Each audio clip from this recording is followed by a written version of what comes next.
Good evening. Hello, welcome. How you doing? I'm Couper Moorhead, Heat Insider, and welcome back to After the Buzzer here at the Kaseya Center, where we are about to talk about the Miami Heat's 134-93 win over the Los Angeles Lakers. Yes, that's a very big number.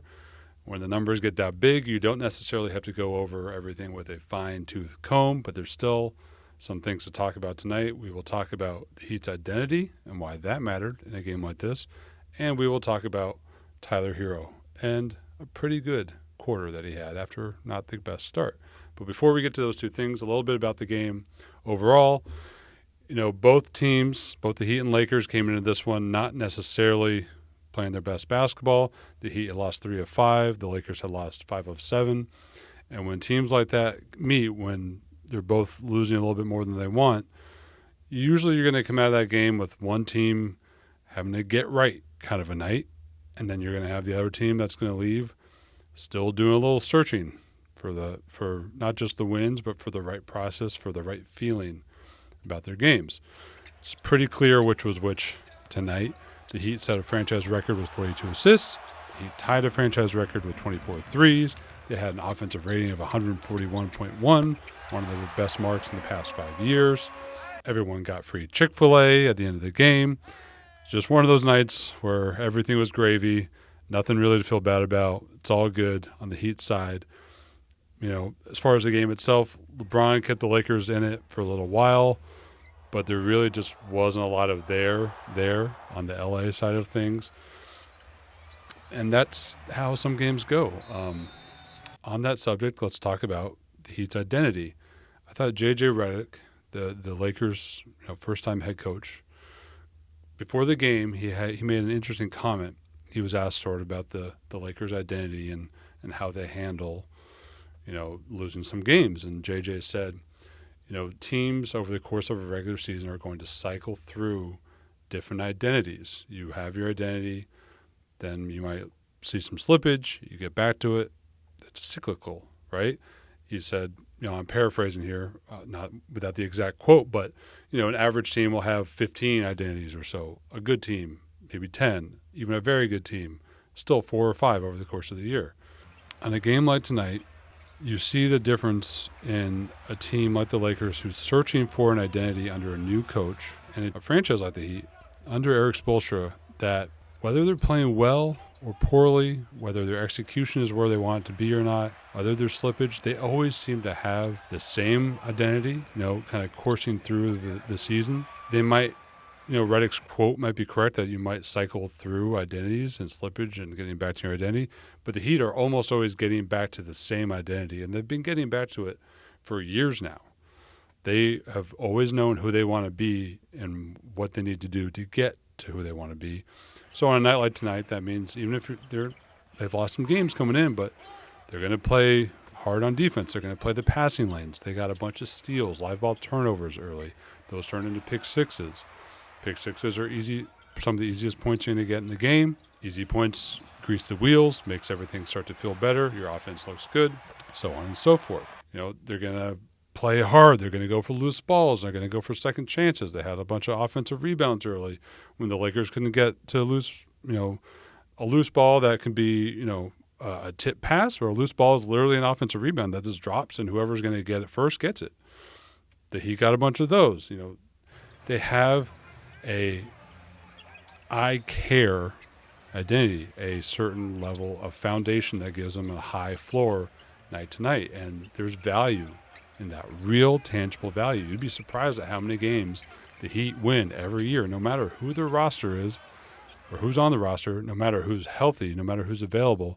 They win games every year just because of that identity. The identity is the core of your team and what your foundation is every single night.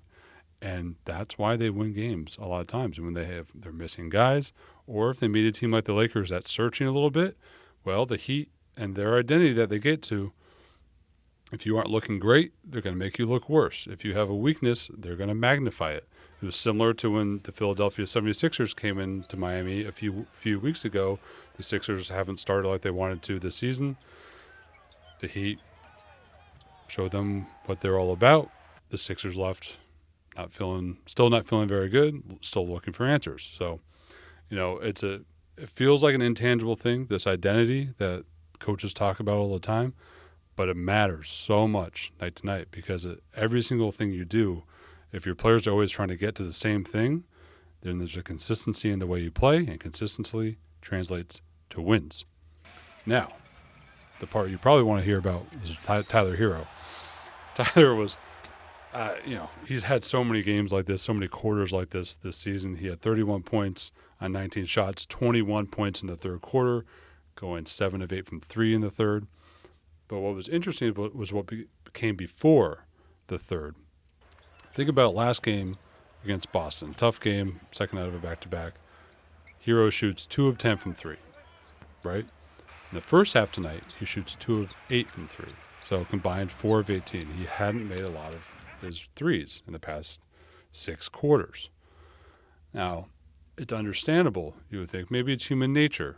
That shot's not falling. Let me go find something a little bit more comfortable to see the ball go through the net. But what's really impressed me about Tyler this season with this new shot profile, more threes, more layups, fewer mid-range, is that he has stayed true to his own process, his new process. So 4 of 18 from 3, and then he comes out and he's still hunting those same shots. And here's what he said about that third quarter and the shots he thought he was getting. I feel like threes are easy too, honestly. So just like I said, I just try to – I went 1 for 10, I think, last game. So, then 2 for 8 in the first half, but just sticking with it, and you see what happens. So, there may be stretches throughout the season where I don't score as much or I'm not, putting as much pressure on the rim, but I think just continuing to make, shoot them threes, it spaces our offense. It gives us, it extends the defense out too, which, helps Jimmy and Bam. So at the end of the night, you look at Tyler's shot profile. Did he take a single mid-range shot? No, he did not take a single mid-range shot. He took 16 threes. 16 of his 19 shots were from beyond the arc. The other shots were all in the paint.